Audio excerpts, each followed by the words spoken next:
You're Julian on the Brown Note, a quick review of Deadpool and Wolverine, one of the big successes, one of the only post-Endgame MCU or superhero movie successes, and I think the biggest.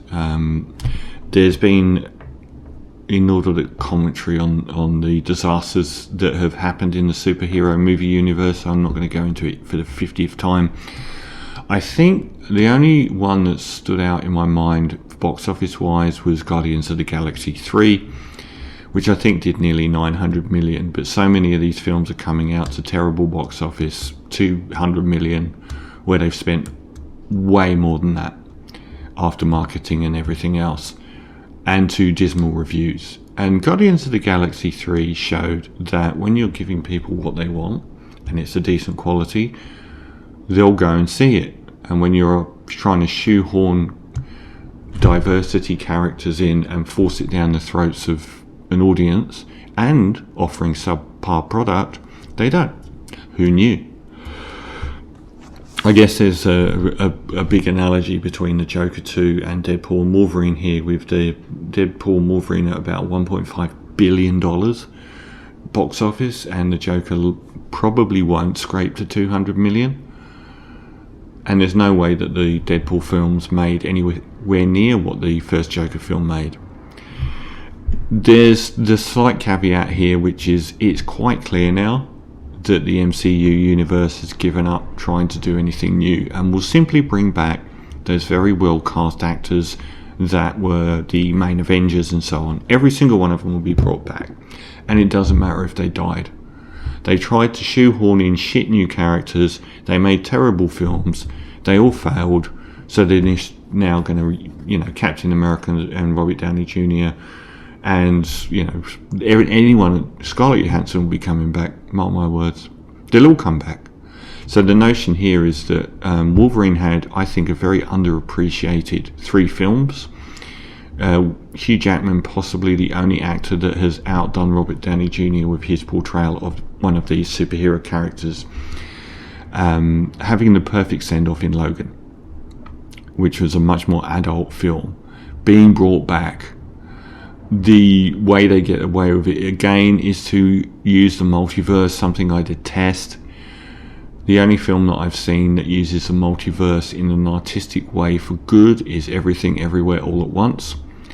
Every other superhero film uses it just to bring back characters that have died, merge characters from other franchises into their own universe, and it's just used as a con job. And they do bring Hugh Jackman's Wolverine back to star alongside his pal Ryan Reynolds as Deadpool. I wasn't a big fan of the first Deadpool film. I do like Ryan Reynolds a lot. It was too much. I found the humour to be really juvenile and obvious and quite cliched and cloying. I did like the second film better. Again, it flies on the charisma of Ryan Reynolds so much, both of those films, that there wasn't much else apart from the fact that the absolutely wonderful Morena Baccarin has been so shafted by all of these films. Just don't get it.